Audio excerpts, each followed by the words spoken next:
आज हम बनाने वाला बनी केवल 5 मिनट में रात के बाचल चावल से ये टेस्टी सा नाश्ता। नमस्कार दोस्तों, हम हैं एकता और भोजपुरिया स्वादिष्ट रसोई में रवा सब लोग के बहुत बहुत स्वागत करते नहीं। रवा सब खातिर लेके आयल बनी रात के बाचल चावल से खूब टेस्टी सा नाश्ता बना के। आप सब लोग भी वीडियो देखिए और पसंद आई तो लाइक शेयर सब्सक्राइब भी कर दे। चलिए बिना देर के लिए शुरू कर जाओ आज के टेस्टी सा रेसिपी। तो सबसे पहले हमने के चावल ले लेवे के बाद रात के बाचल चावल ली हैं या फिर आप गरम चावल के भी यूज़ कर सके नहीं।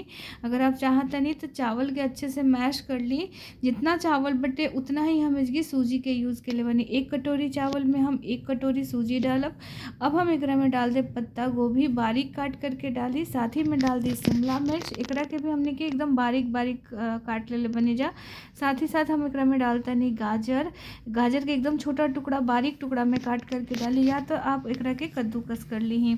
साथ ही डाल दी बारीक काट के प्याज, एकरा साथ जाए हरी मिर्च। अगर आपके ज़्यादा तीखा पसंद बा तो आप थोड़ा सा ज़्यादा तीखा डाल दी। साथ ही में हम डालता नहीं एजगी मटर, और मटर के साथ हम थोड़ा सा एकरा में डाला फ्लेवर खातिर नींबू। तो आधा टुकड़ा नींबू हम एकरा निचोड़ देता नहीं रस। साथ ही डाल दी स्वाद अनुसार नमक के साथ हम इसकी डाल देता नहीं ऑरिगेनो। अगर आप चाहें तो ऑरिगेनो स्किप कर सके नहीं, लेकिन एक से एक फ्लेवर बहुत ही बढ़िया आवेला एकरा में। साथ ही डाल दी लाल मिर्च। अगर आप चाहते नहीं तो लाल मिर्च के छोटा टुकड़ा में भी आप काट के डाल सकते नहीं। हम लाल मिर्च में चिली फ्लेक्स के यूज़ के लिए बनी।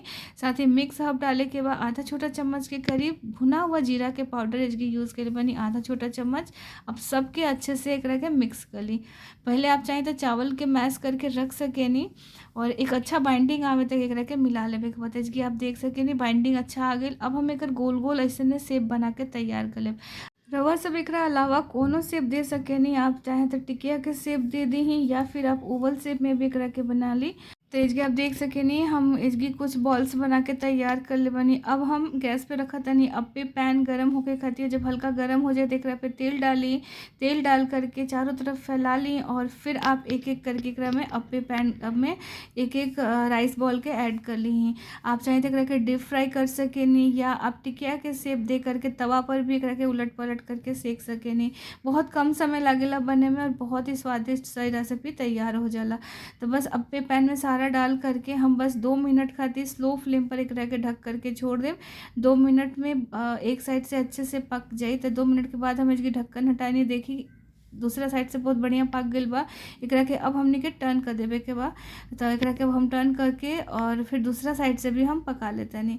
यही तरीके से सारा मतलब आप बॉल्स बना करके पका ली ही करीबन 3 से 4 मिनट के अंदर बहुत ही बढ़िया से ही सेक करके तैयार हो जाए। कम तेल में बहुत ही टेस्टी सा नाश्ता भी बन जाला, मतलब बहुत ही अच्छा बनेला।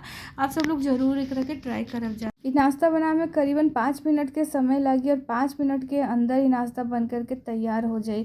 आप एकरा के इमली के चटनी सॉस के साथ, या फिर हरी चटनी नारियल के चटनी जैसन खाइल अगर रवा सबके पसंद बा ओ तरीके से आप एकरा के सर्व कर सकेनी। गर्मा गर्म राइस बॉल बन के तैयार हो गए बा। बच्चन सबके भी बहुत पसंद आवेला।